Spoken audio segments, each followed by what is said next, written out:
ada pertanyaan, adakah balasan dari perbuatan baik kita? Apakah harta melimpah menjadi jawabannya? Apakah bertambahnya ilmu? Ataukah kesalehan keturunan? Maka Allah Azza wa Jalla memberikan firman,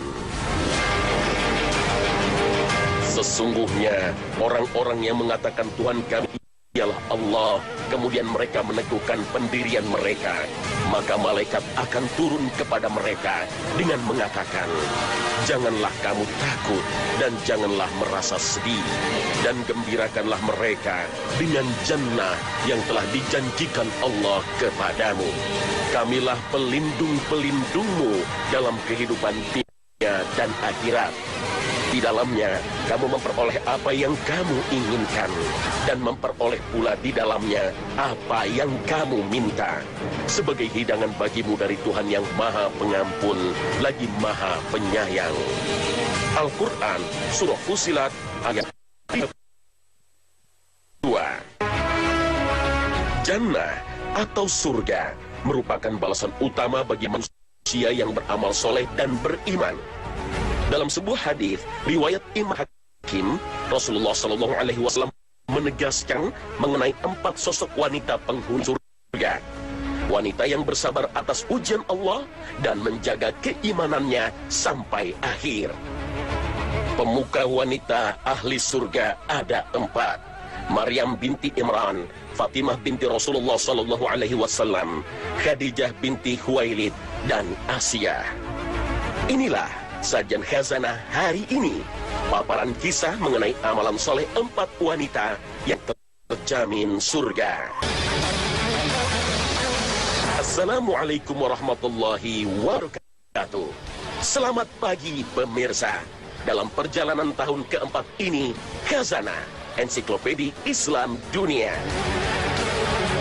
Dosa terbesar dan paling berat siksanya di akhirat kelak adalah syirik. Perbuatan syirik akan membawa manusia melalaikan, mengabaikan, hingga menyingkirkan syariat Allah. Kisah paling populer mengenai kesyirikan manusia adalah cerita tentang Fir'aun. Kesyirikan terbesar Fir'aun adalah mengakui dirinya sebagai Tuhan. Ia mengaku memiliki sifat uluhiyah atau ketuhanan, dan juga mengklaim dirinya memiliki rububiyah, yaitu kekuatan sebagai pengatur alam. Fir'aun adalah seorang manusia yang berpikir serta berperilaku berdasarkan arahan dan nasihat para dukun. Tak heran jika pada akhirnya Fir'aun selalu terjebak pada perbuatan yang irasional atau tidak masuk akal. Salah satu bentuk kebodohan Fir'aun adalah memerintah kerajaannya berdasarkan takwil atau tafsir mimpi. Atas dasar tafsir mimpi, Fir'aun memerintahkan semua tentara kerajaannya untuk membunuh semua bayi laki-laki yang lahir dalam jangka waktu setahun. Perintah sang maharaja Fir'aun ini akhirnya justru membawa seorang bayi laki-laki sangat dekat dengan singgasananya. Karena tatkala keluar perintah untuk membunuh seorang bayi laki-laki, seorang ibu menghanyutkan bayi laki-lakinya di sungai Nil. Dan atas takdir Allah, bayi laki-laki itu hanyut hingga berlabuh di istana. Penampilan dan paras sang bayi memikat hati sang permaisuri Fir'aun. Sang permaisuri yang bernama Asia terpikat dan merasa tentram dengan kehadiran sang bayi laki-laki. Asia, sang permaisuri kerajaan Mesir, adalah seorang wanita terhormat lagi solehah. Ia menyelamatkan seorang bayi yang kelak akan menjadi nabi, yaitu Musa alaihissalam. Keutamaan Asia sehingga berbuah surga karena keteguhannya menjaga kalimat La ilaha illallah, tiada Tuhan selain Allah. Keimanan Asia menjadikan Fir'aun murka. Karena pengakuan dan sumpah Asia bahwa tiada Tuhan selain Allah berarti mengingkari sifat ketuhanan dan kemahabesaran Fir'aun sebagai jadi raja seluruh umat manusia. Pemberontakan Asia kepada sang suami berbuah siksa dan derita. Fir'aun memerintahkan tentaranya mengikat tangan dan kaki Asia pada sebuah tongkat. Hingga akhirnya Asia memohon pada Rabb Maha Agung yang ia yakini dan percayai. Ya Rabbku, bangunkanlah untukku sebuah rumah di sisimu dalam Firdaus, dan selamatkanlah aku dari Fir'aun dan perbuatannya, dan selamatkanlah aku dari kaum yang zalim. Dan Allah Ta'ala memberikan perlindungan kepada wanita solehah lagi mulia tersebut. Allah kirimkan malaikat untuk menaunginya tatkala dia ditinggal pergi oleh tentara Fir'aun yang menyiksanya. Malaikat itu akhirnya juga menghibur hatinya dengan memperlihatkan rumahnya di surga ketika dia disiksa. Inilah sebuah perjuangan seorang istri untuk melepaskan diri dari jeratan suami yang syirik. Dan balasan keteguhan hati itu adalah sebuah rumah di surga.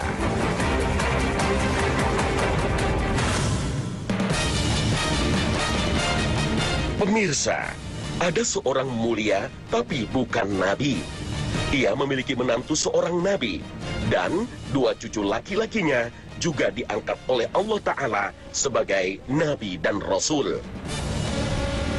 Laki-laki mulia ini bernama Imran. Beliau adalah seorang alim sekaligus guru bagi bangsa Bani Israel. Imran adalah seorang imam di Masjidil Aqsa. Istrinya bernama Hannah. Pasangan ini memiliki dua orang putri solihah. Aisyah binti Imran menikah dengan Nabi Zakaria alaihissalam. Mereka memiliki seorang putra yang juga menjadi seorang nabi, yaitu Yahya alaihissalam. Sedangkan Maryam binti Imran memberikan seorang cucu bernama Isa alaihissalam. Keutamaan keluarga Imran menjadi bagian dari wahyu Allah dalam surah Ali Imran ayat ke-33. Inna Allah astafa Adam wa Nuhan wa ala Ibrahim wa ala Imran ala alamin. Ketika Hannah melahirkan Maryam, Imran telah wafat. Maka ia pun akhirnya mengadakan sebuah undian untuk menentukan siapakah keluarga yang akan mengasuh Maryam hingga dewasa. Dan ternyata yang memenangkan undian tersebut adalah keluarga Nabi Zakaria alaihissalam. Nabi Zakaria mendidik Maryam seperti putri kandung mereka sendiri. Terlebih ketika mengangkat Maryam menjadi anak angkatnya, Nabi Zakaria dan Asya binti Imran belum mendapatkan keturunan. Keluarga Nabi Zakaria alaihissalam membesarkan Maryam di Baitul Maqdis. Di dalam kompleks suci ini terdapat sebuah mihrab khusus bagi Maryam. Disinilah Maryam menghabiskan hari-harinya untuk mendalami agama. Zikir dan mengingat kebesaran Allah Ta'ala tak pernah lepas dari keseharian Maryam. Meski bukan seorang nabi dan rasul, Maryam mendapatkan sebuah mukjizat. Sepertinya Allah mengabulkan nazar ibunda Hannah. Wallahu a'lam. Maka Tuhannya menerimanya sebagai nazar dengan penerimaan yang baik dan mendidiknya dengan pendidikan yang baik. Dan Allah menjadikan Zakaria pemeliharanya. Setiap Zakaria masuk untuk menemui Maryam di mihrab, ia dapati makanan di sisinya. Zakaria berkata, "Hai Maryam, dari mana kamu memperoleh makanan ini?" Maryam menjawab, "Makanan itu dari sisi Allah. Sesungguhnya Allah memberi rezeki kepada siapa yang dikehendakinya tanpa hisab." Keistimewaan dan keutamaan Maryam sebagai seorang yang solihah lagi ahli ibadah membuat Nabi Zakaria berdoa kepada Rabb-Nya. Ia bermunajat agar mendapatkan keturunan yang memiliki akhlak sesempurna Maryam binti Imran. Di sanalah Zakaria berdoa kepada Tuhannya seraya berkata, "Ya Tuhanku, berilah aku dari sisi Engkau seorang anak yang baik. Sesungguhnya Engkau Maha Pendengar doa." Tak lama, Asya binti Imran, istri Nabi Zakaria alaihissalam, hamil. Padahal sebelumnya Asya mendapatkan vonis mandul dan sang suami Zakaria alaihissalam telah berusia sangat lanjut. Hampir bersamaan dengan kehamilan Asya, sang adik yang juga anak angkatnya, Maryam binti Imran, mendapatkan mukjizat yang lainnya. Ingatlah ketika malaikat berkata, "Hai Maryam, sesungguhnya Allah menggembirakan kamu dengan kelahiran seorang putra yang diciptakan dengan kalimat yang datang daripadanya. Namanya Al-Masih Isa putra Maryam. Seorang terkemuka di dunia dan di akhirat, dan termasuk orang-orang yang didekatkan kepada Allah. Dan dia berbicara dengan manusia sejak dalam bayan, dan ketika sudah dewasa, dan dia adalah termasuk orang-orang yang saleh." Maryam berkata, "Ya Tuhanku, betapa mungkin aku mempunyai anak, padahal aku belum pernah disentuh oleh seorang laki-laki pun." Allah berfirman dengan perantaraan Jibril, "Demikianlah Allah menciptakan apa yang dikehendakinya. Apabila Allah berkehendak menetapkan sesuatu, maka Allah hanya cukup berkata kepadanya, 'Jadilah,' lalu jadilah dia." Inilah mukjizat terbesar milik Maryam binti Imran. Lewat perantaran malaikat Jibril, Allah meniupkan ruh Nabi Isa alaihissalam ke dalam rahim Maryam. Allah subhanahu wa ta'ala menjaga kesucian Maryam sebagai seorang gadis. Namun, inilah ujian terbesar Maryam. Keimanan akhirnya bertemu dengan cobaan dan fitnah. Maryam binti Imran harus melipat gandakan keyakinannya atas takdir baik Allah subhanahu wa ta'ala. Maryam binti Imran mendapatkan ujian fisik karena harus mengandung bayi Isa alaihissalam. Namun ujian mental juga tidak kalah dahsyatnya. Bangsa Bani Israel yang kala itu mendiami tanah Nazareth di Palestina. Saat itu Allah mengilhamkan kepada Maryam untuk berjalan ke arah timur. Ketika tak kuat lagi berjalan, ia bersandar pada sebatang pohon kurma. Derita ini membuat Maryam meronta. Maka rasa sakit akan melahirkan anak memaksa ia bersandar pada pangkal pohon kurma. Dia berkata, "Aduhai, alangkah baiknya aku mati sebelum ini, dan aku menjadi barang yang tidak berarti lagi dilupakan." Ketika Maryam berada di ujung putus asa, Allah kembali menyeru kepada malaikat Jibril untuk menemuinya. Maka Jibril menyerunya dari tempat yang rendah, "Janganlah kamu bersedih hati. Sesungguhnya Tuhanmu telah menjadikan anak sungai di bawahmu. Dan goyangkanlah pangkal pohon kurma itu ke arahmu. Niscaya pohon itu akan menggugurkan buah kurma yang masak kepadamu." Takdir Allah membuat Nabi Isa alaihissalam bin Maryam lahir dalam keadaan tanpa ayah. Mukjizat Nabi Isa alaihissalam langsung ia dapatkan semenjak hari kelahirannya. Dan salah satu mukjizat Nabi Isa alaihissalam itu adalah pembelaan dan penjagaan Allah atas kesucian sang ibunda. Fitnah sebagian kaum Bani Israel langsung mendapatkan bantahan dari Allah melalui perantara ucapan bayi Isa alaihissalam. Maka Maryam membawa anak itu kepada kaumnya dengan menggendongnya. Kaumnya berkata, "Hai Maryam, sesungguhnya kamu telah melakukan sesuatu yang amat mungkar. Hai saudara perempuan Harun, ayahmu sekali-kali bukanlah seorang yang jahat, dan ibumu sekali-kali bukanlah seorang pezina." Maka Maryam menunjuk kepada anaknya. Mereka berkata, "Bagaimana kami akan berbicara dengan anak kecil yang masih di dalam ayunan?" Berkata Isa, "Sesungguhnya aku ini hamba Allah. Dia memberiku Alkitab, dan dia menjadikan aku seorang nabi, dan dia menjadikan aku seorang yang diberkati di mana saja aku berada. Dan dia memerintahkan kepadaku mendirikan sholat dan menunaikan zakat selama aku hidup, dan berbakti kepada ibuku, dan dia tidak menjadikan aku seorang yang sombong lagi celaka. Dan kesejahteraan semoga dilimpahkan kepadaku pada hari aku dilahirkan, pada hari aku meninggal, dan pada hari aku dibangkitkan hidup kembali." Itulah Isa putra Maryam yang mengatakan perkataan yang benar yang mereka berbantah-bantahan tentang kebenarannya. Seberapa pentingkah arti Khadijah binti Khuwailid radhiyallahu anha dalam kehidupan Rasulullah sallallahu alaihi wasallam? Beliau bersabda, "Allah tidak memberiku pengganti yang lebih baik darinya. Ia beriman kepadaku kala semua orang mendustakan, membantuku dengan harta bendanya kala semua orang tidak memberiku bantuan. Dan Allah memberiku anak-anak darinya kala semua istri tidak memberiku keturunan. Hadis riwayat Ahmad. Khadijah binti Khuwailid radhiyallahu anha merupakan orang pertama yang berislam. Selimut Khadijah lah yang menghangatkan badan Rasulullah SAW ketika menggigil ketakutan. Wahyu pertama, surah Al-Alaq yang turun untuk mengangkat Muhammad bin Abdullah menjadi seorang nabi dan rasul, membuat beliau ketakutan. Dan perasaan itu hanya beliau sampaikan kepada sang istri tercinta. Wahai Khadijah, apa yang terjadi kepadaku?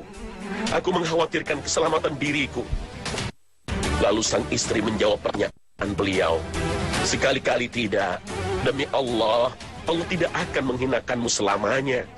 Karena engkau suka menyambung tali silaturahmi, selalu berbicara jujur, memikul beban orang lain, memberi makan orang miskin, menjamu tamu, dan menolong orang menegakkan kebenaran. Keislaman Khadijah berawal dari pendengaran beliau ketika Rasulullah SAW membaca ayat-ayat Al-Quran. Khadijah berkata kepada sang suami, alangkah indah kata-kata ini, wahai Abu Qasim. Sungguh, kata-kata ini indah dan baik. Ini bukan kata-kata manusia, wahai Abu Qasim. Kehidupan Rasulullah SAW bersama Khadijah berbuah 7 orang anak. Putra pertama mereka bernama Qasim, sehingga Rasulullah mendapat sapaan Abu Qasim. 2 putra Rasulullah lainnya adalah Abdullah dan Ibrahim. Namun, ketiga putra Rasul ini meninggal ketika belum memasuki usia akil baligh. Inilah bentuk cobaan yang menimpa keluarga Nabi Sallallahu Alaihi Wasallam. Sedangkan 4 putri Rasulullah dan Ummul Mukminin Khadijah adalah Zainab, Ruqayyah, Ummu Kulthum, dan Fatimah. Keempatnya menyertai dan menjalani masa kenabian sang ayahanda Sallallahu Alaihi Wasallam. Ketika Rasulullah Sallallahu Alaihi Wasallam menjalani masa-masa awal masa kenabian, Khadijah memberikan dukungan moral dan material bagi sang suami. Khadijah radhiyallahu anha merupakan saudagar wanita yang mendapatkan nikmat banyak harta, dan kekayaannya tersebut beliau sedekahkan kepada siapa saja yang mau berislam. Jihad harta Khadijah radhiyallahu anha dilakukan secara tenang dan diam-diam. Namun, ketika dakwah Nabi Shallallahu Alaihi Wasallam mulai meluas dan memancing ketegangan di antara pembesar Quraisy, cobaan kembali menimpa keluarga Nabi Shallallahu Alaihi Wasallam.